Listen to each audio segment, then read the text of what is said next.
You answer the call, you solve the problem, you pay the bill, rewrite the message, and absorb the emotional storm. Then, when the other person feels better, you're left exhausted and strangely resentful. What if you're not helping from freedom? What if being needed is how you prove that you matter?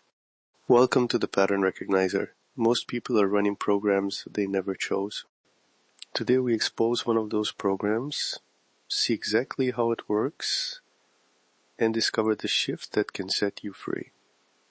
Let's begin. The pattern has a name, the rescue reflex. It's the unconscious habit of creating personal value by becoming indispensable to people who may not have asked you to carry their lives. You call it loyalty. You call it kindness. You call it being the strong one. But underneath, there may be a quieter bargain.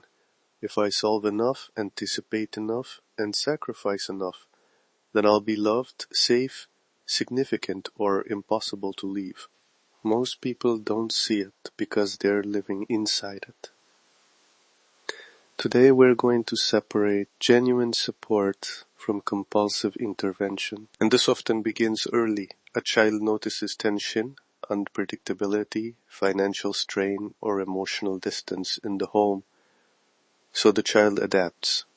The peacemaker, the responsible one, the listener, the achiever. They learn to scan the room before anyone speaks. Who is disappointed? Who needs calming? What must I do to keep connection available? When approval arrives because they managed somebody else's discomfort, helping stops being something they do. It becomes who they are. And then adulthood arrives. You meet someone in chaos, and suddenly you know exactly who to be. The fixer, the planner, the person who absorbs the consequences. Their crisis gives you a purpose. An action gives you temporary relief.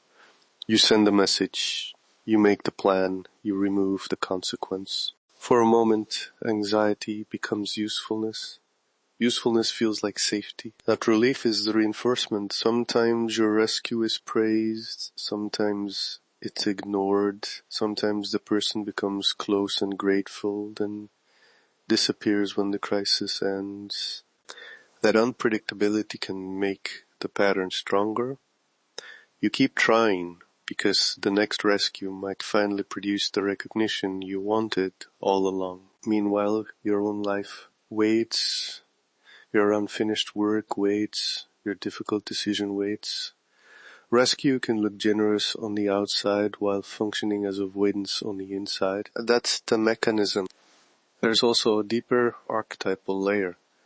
The healer represents restoration, bringing clarity, order, and wholeness where something has been injured. But every archetype has a shadow. The shadow healer doesn't simply serve life. The shadow healer needs to be the source of life for everyone nearby. Compassion becomes control. Service becomes self-erasure. You say, I'm only trying to help, while quietly making yourself central to another person's survival. Call it energetic entanglement if you like, but keep it observable. You're entangled when someone else's mood controls your entire day. When their poor decisions become your emergency, or when you can't tell where their responsibility ends and yours begins. You monitor their silence. You offer advice before consent. You feel their discomfort in your body, then rush to remove it so you can feel calm again. That isn't mystical superiority. It's a behavioral loop, and it protects you from facing your own uncertainty. Here's the reframe. Healthy support is a bridge. Compulsive rescue is a cage disguised as a bridge. A bridge helps someone cross using their own movement and developing strength. A cage keeps them returning to you for the key. If you always make the call, they never learn to speak. If you always pay the bill, they may never face the pattern that created the debt. If you always regulate their emotions, they never discover that discomfort can be survived. This does not mean generosity is weakness. It does not mean every request is manipulation. If someone is in immediate danger, a child needs protection, or a genuine emergency is unfolding, practical help matters. Respond. Get appropriate support. The agency question is for recurring non-emergency patterns, not moments when someone is genuinely unable to act. The issue is not whether you help.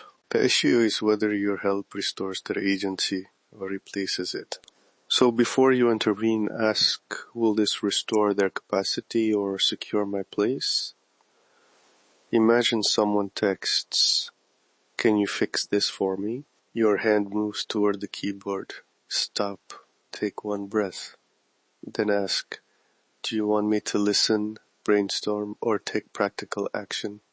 Their answer tells you what kind of help is actually wanted.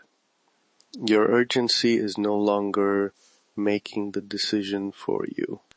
Then offer the smallest useful support, not the entire rescue operation.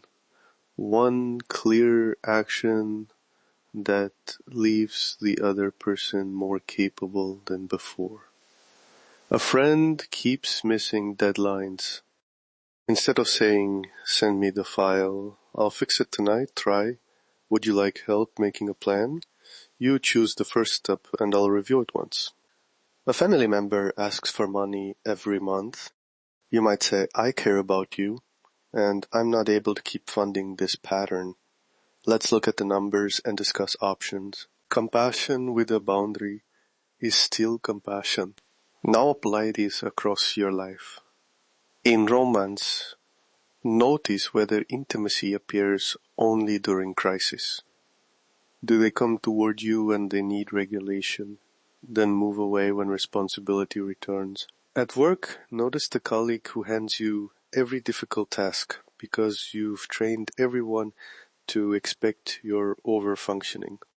In family, notice when you explain another adult's choices, apologize for them, or manage conversations they should be having themselves. In money, notice whether giving is freely chosen or a way to purchase closeness and avoid disappointment.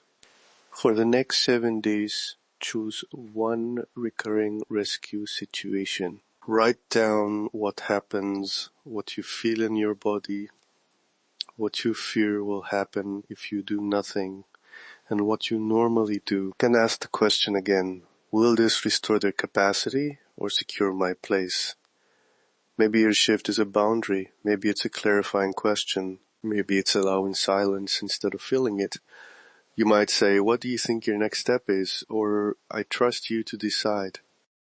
If those words feel cruel, remember, guilt may simply be the feeling of an old identity losing control. People may resist when you stop rescuing. The system has been organized around your overfunctioning, so your boundary changes the system. Someone may call you selfish. Someone may become disappointed. Let them have an honest reaction without rushing to repair it. Their discomfort is not proof that you have done harm. Your discomfort is not proof that you have done wrong. You are not becoming cold. You are becoming accurate. Stand beside people without standing in front of their consequences. The mature healer does not need to be constantly required. The mature healer creates conditions in which another person can meet their own power. So notice the urge before you obey it.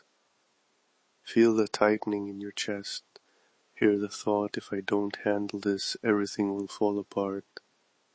Then pause. Ask the agency question. Awareness first. Action second. One shift changes everything. The pattern is the prison. Awareness is the key. That is the pattern. That is the mechanism.